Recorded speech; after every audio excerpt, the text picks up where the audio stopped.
Ndasoko ikaze mwese muri ko muradukurikira muri ano makuru ya televiziyo Renaissance kuri no munsi wa mbere turi kwigerekerezo ryandwi ukwezi kw'icenda mu mwaka wa 2020 aho twabategura nayo tuhere ku nkuru ziyagize. Hari inama y'abakuru b'ibihugu vyo mu karere itekanijwe ku cifuzo ca Republika Iharanira Demokarasi ya Kongo. Paul Kagame mu bakuru b'ibihugu b'ivyo bihugu akaba yarayavyemeje icese ubwa mbere. Abakuru b'ibihugu rero by'u Burundi n'u Rwanda bakazoshobora gusubira guhura inyuma y'imyaka ishika kuri 5. Abacamanza nabo basentari subira mu imanza ya Ntahangwa mu gisagara ca Bujumbura bateganya guhagarika akazi hamwe imbonera kure zakubisa abacamanza batatu b'iyo sentare muri zone ya Kinama zitohagarikwa. Izo nazo zikaba zabakubise igihe bari bagiye kuraba itongo riri mu matati muri iyo zone. Mukuru w'igisagara ca Bujumbura nawe asabwa kugira isuzuma ry'ingene amahera akoreshwa no kuraba uko amasoko atangwa mu makomine atari uko guha ubushobozi amakomine akigenga mu Burundi byo bita decentralisation mu gifaransa bizoba vyarabaye impfa gusa bisabwa na Faustin Kumana umuhinga mu bijanye n'ubutunzi ka n'intwaro ibereye mukanya amakuru mw'idonito.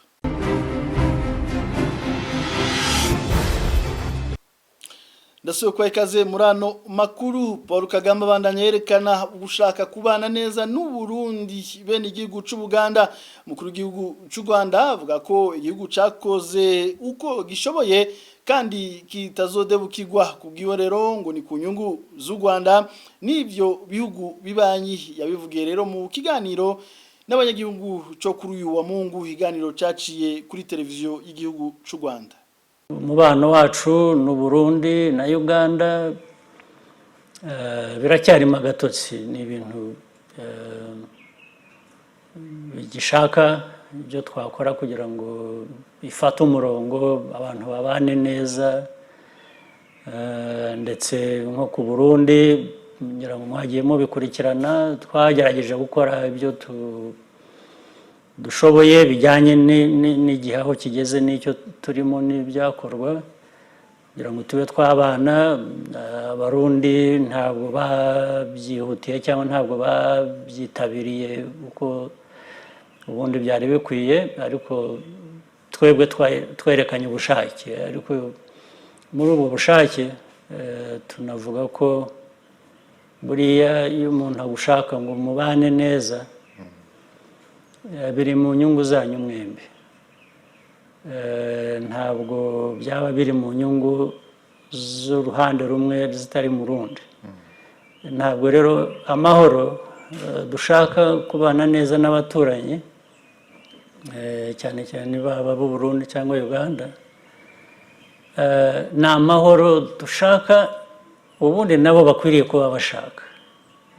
Ntabwo dukeneye ayo mahoro kurusha uko bayakeneye, nta nubwo bayakeneye kurusha uko tuyakeneye.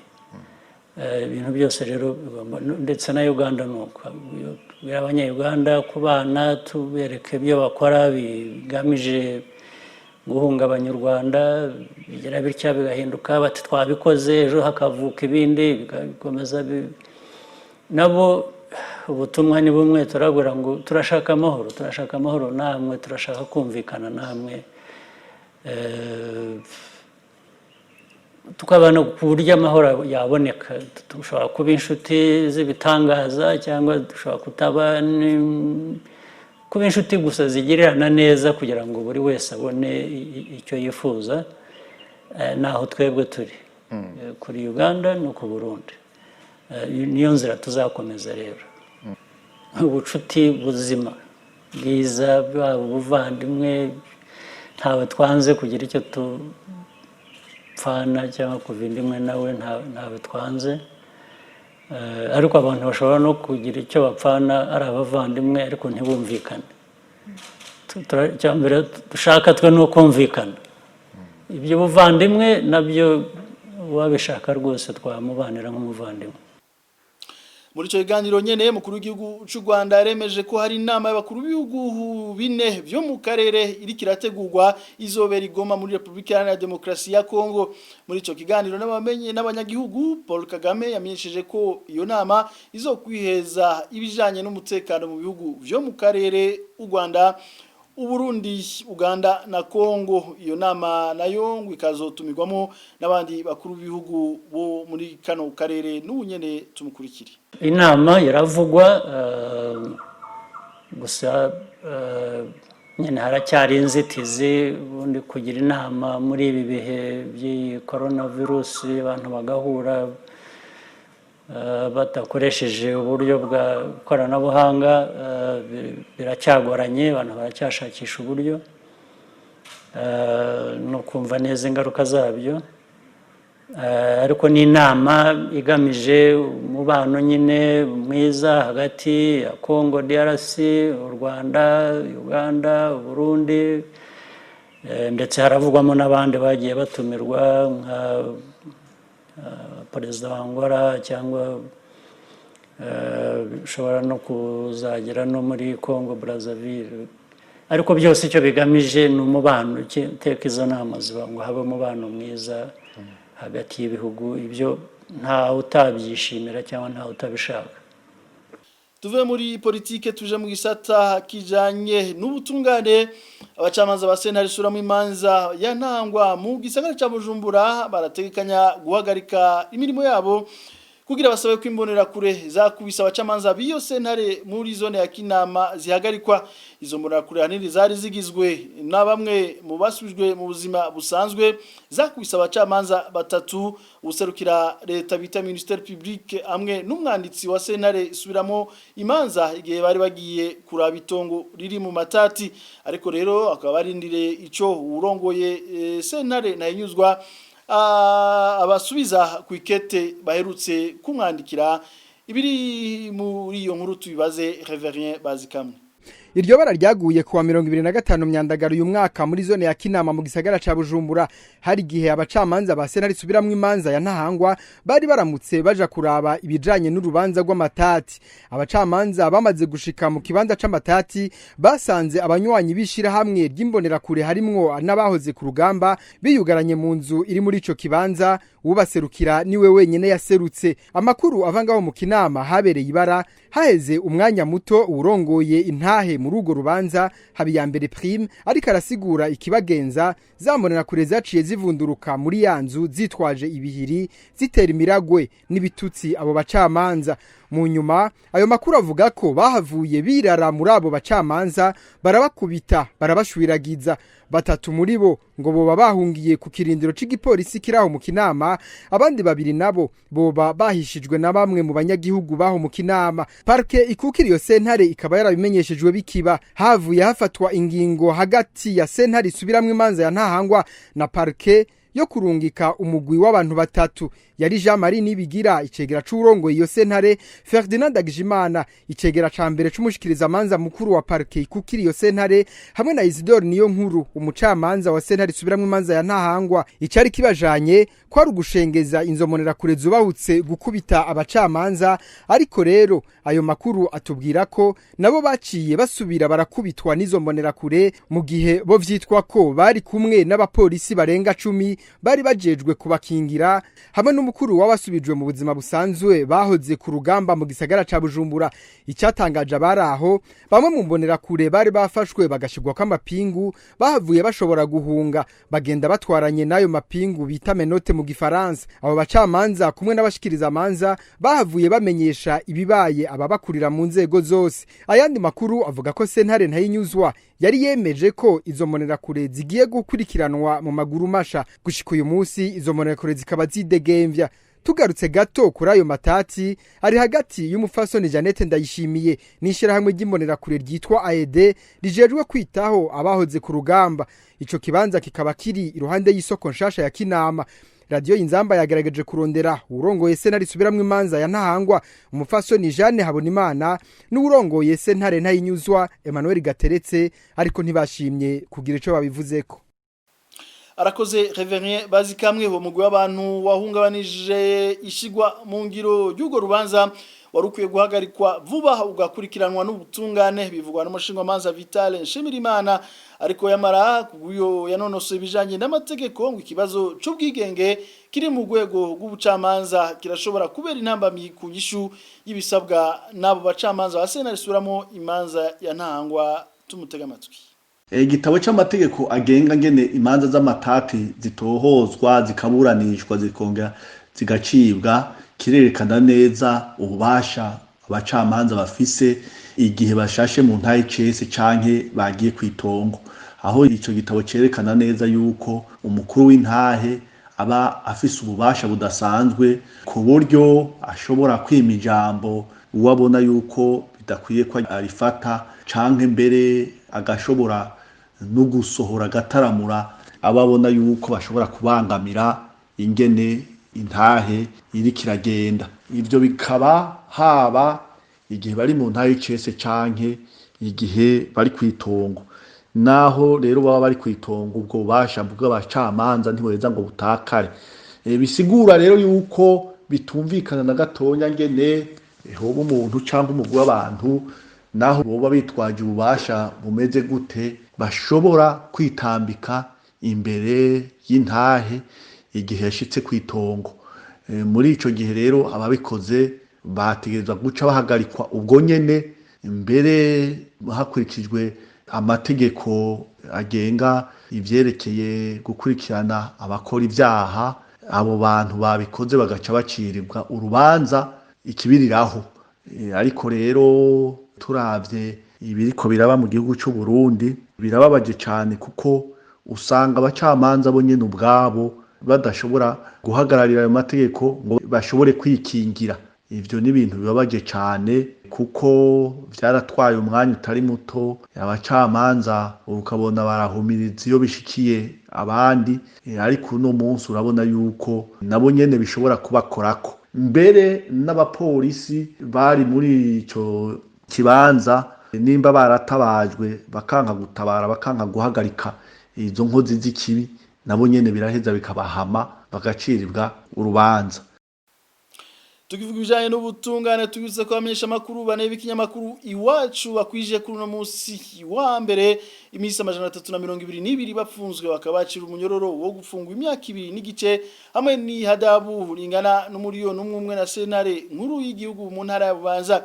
Tugeze ko bamenyesha makuru bagaretse ibigenekezo bya 22 gitugutu umwaka weze muri yo ntara ya Bubanza. Christine Kamikazi yanyeshindira ubusa Terence Moses na Jida Harimana bakabagirizwa gushaka guhungabanya umutekano w'igihugu. Ivyamirijwe n'amashirahamwe y'abamenyesha makuru eka n'amashirahamwe yabaranira agateka ka zina muntu. Tuve mu bijanye n'ubutungane tuje mu bijanye n'intwari bereye guha ubushobozi amakomine akigenga mu Burundi, ico bita decentralisation mu gifaransa, naco vyafashije igihugu kuva mu mwaka wa 2009 iyo politike itangujwe. Uyo akaba ari umwihwezo wa Faustin Ndikumana wo muhinga mu bijanye n'ubutunzi n'intwaro ibereye ahanura urongo igisagara ca Bujumbura yuko bagira isuzuma ry'ingene igisagara ca Bujumbura gitunganijwe mu ntwaro no kuraba uko amahera akoreshwa eka no kugenzura uko amasoko atangwa kurikira. Igisagara cha Bujumbura igisagara kinini gikuze mbere ivyangombwa byo kwita igisagara kibamwe abantu benshi niba kungorane rero zicamura amanota ziba nyinshi usanga barizaye n'amabarabara isuku mu gisagara hygiene ibijanye na éclairage public no kuvuga amatara ku mabarabara ibijanye n'ama-infrastructure no kuvuga ibikorwa bitandukanye by'iterambere ibijanye n'umutekano by'ubusuma ibyo byose n'iterambere n'isabwa usanga ibyo byose rero usanga ari byinshi decentralisation itahari utusanga telefone akurikiranwa neza. Ikigira kabiri ngo nibi hari iciri haba nigerekeye ingene amafaranga akoreshwa mu muco yagumye muri mera akagumira ku rwego hejuru utusanga bwita transparence gukorera mu muco atari kirengwa asanga ari abantu bikitse mu kiza hari abaye muri kunyuza amatungo y'igihugu y'igisagara kandi ari amakuru abatangwa n'abanyagisagara. Ivyo rero iyo muco utahari ingeso ziba zigwira. Ikindi ni nuko abanyagihugu bagura kubona ingene bakurikirana atende ko dutanga amakori muri meri tubaza gute icyo twaranguriwe mbega mwere dorabire turamushikira mbega turaburuka raporo y'ingene amafaranga yacu ari karakora kuvyo ari karaturangura kuko mu bisanzwe bijya bya decentralisation byerekana yuko umutwara hari hose byo ari kararangura mu buryo yahawe n'abanyagihugu ategereza gusa n'utanga raporo bakabona neza yuko amara batanze aheza akabagarukako. Choko gubu kotera kambere umukuru w'isagara ca Bujumbura mushasha twabonye yuko adafise ishaka ibanza yuko nk'icambiro cyagira yogira isuzuma ry'ingene igisagara ca Bujumbura gitungaje mu ntwari bita audit organisationnel barakaranye na bisanzwe ngene bimeze aho bijogajoga hanyuma agatuma ko cour des comptes izizaje n'abere bakaza kuranya amafaranga ya mili yakoreshejwe ingene amasoko atangwa ingene ibintu byose ingene amafaranga kuko n'amafaranga ava mu banyagihugu ingene akoreshwa na raporo zisohoke. Imbere yo gusozera hano makuru twateguriye ikigabane ku isoko gitegurwa n'urunani rw'amaradiyo RPA Radio Inzamba hamwe na televiziyo Renaissance. Miganiro yo ku isoko cyo kuri uno munsi wa mbere tubabwira integuro yaranze iyugururwa y'umwaka w'ishure w'umwaka wa 2020 ushira umwaka wa 2021 watanguye kuri uno wa mbere gerekezo ryandwi Nyakanga umwaka wa 2020 ku isoko twagiteguriye na Thierry Bigirindavi. Mu gihe umwaka w'ishure w'2020 ushira 2021 watanguye imyiteguro yo irabandanya haba ku bavyeyi canke ku barezi. Ku ruhande rw'abavyeyi bemeza ko ibikoresho by'ishure byazimvye namwe mu mashuri mato mato nayisumbuye mu gihugu aracafise ibimenyetso byerekana ko atiteguriye neza kwakira abanyeshure. None mu gihe biba byifashe gutyo ingaruka ziraheza zikabizihe ku munyeshure no kuri leta muri rusangi. Inyishu z'ivyo bibazo tuzisanga muri kino kigabane ku isoko cyo kuri uno munsi. Kuri mikro mukaba muri kumwe na Thierry Bigirindavyi kaze. Imyiteguro kuyugururwa y'umwaka w'ishure isa niyateye ibibazo abavyeyi batari bake. Ibikoresho by'ishure bemeza ko byazimvye nabo atamikoro manini basanzwe bafise. Kurikira bamwe baganiriye na mugenzi wacu Bertrand Ngendakuriyo wa Radio Inzamba. Abavyeyi bafise ubukene budasanzwe, ibikoresho by'ishuri byaraduze, amakaye, amaniforme, ivyo byose byaraduze ku rudegero rutebwo, ariko amikoro y'abavyeyi nabo ataho yigeze ava ataho yagiye. Gasanga n'utwarose kubera ibintu byose badugije, gasanga biramunaniye no kugura ibikoresho by'ishuri. Igihugu naco murabona aho kiri mu bukene buteye ubwoba, nta kintu na kimwe ariko barafasha kugira ngo indero itere imbere. Mwaka w'ishuri mututangura mwaka w'ibihumbi 2020 ushira w'ibihumbi 2021 tanguye turi mu bukene ntangere twebwe abavyeyi bucaturungika abana ku mashure twasaba yuko iyo leta nukuri yidufasha ikadufasha nkuko bami badufasha abakera ari abana makaye bayasanga ku mashure ugasanga babahaye makaye 10 15 12 bari kudufasha nukuri leta ikazotuhaye makaye.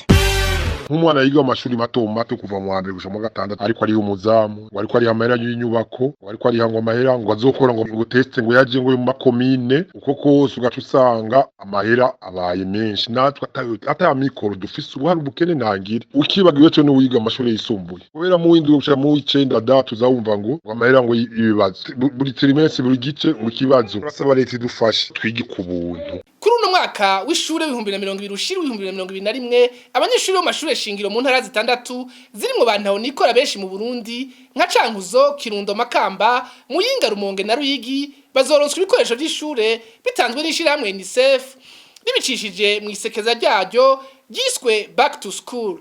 Ariko naho biruko amwe mu mashure ategerezwa kwakira abanyeshure kuri uwa mbere aracafise ubukene bw'ibikoresho hamwe n'igitigiri kikiri gito c'abarimu nkuko tubibwirwa na mugenzi wacu Emile Nibasumba akorera Radio RPA ijwi ry'abanyagihugu. Abigisha ni bake mu gihugu cyose. Igitega umugwa mukuru wa politike amashuri amwe aracyakoresha abigisha babakorera bushake bahembwa n'abavyeyi hamwe n'abakutsa kivi bahembwa n'amashure. Komine Gitega yonyene ikeneye abigisha b'inyongera barenga 200 kubw'amakuru ava mu buyobozi bw'indero bwa komine. Ikinyamakuru La Voix de l'enseignant kivuga ko intara zibangamiwe kurusha izindi no kubura abigisha bakwiye ari Bururi, Mwaro hamwe n'igisagara ca Bujumbura. N'abigisha bake bazorobanurwa mu baheruka gukoreshwa ibibazo vyo kurondera akazi. Leta ntirabarungika ku mashure bazokorerako. Amashuri afise uburaro ntararonka gushika ubu amahera yo gufungurira abanyeshure angana 800 ku munyeshure umwe ku munsi. Kuva mu 2016 ayo mashure y'uburaro nka yose akaba atakironswa amamatera. Ingaruka akaba ari uko usanga henshi imatera imwe isangirwa n'abanyeshure babiri, kenshi ugasanga ari matera yashaje. Iyindi ngorane ni y'intebe usanga ari nke. Mu mashure menshi abanyeshure batatu canke barenga usanga basangira intebe imwe. Kubijanye n'amashure y'imyuga henshi hari bitabo bibiri canke bitatu by'abanyeshure ku vyigwa 15. Abigisha bobo muri ayo mashure nta bitabo bafise. Abanyeshure iyo bize ibintu bimeze gutyo, iyo barangije amashure ngo ntibaheza ngo bagire ico bimariye kuko ubumenyi bwabo abatari kirenga. Bisigurwa na Erari Nibizi yahoze arongoye sendika y'abarimu yitwa Stebe.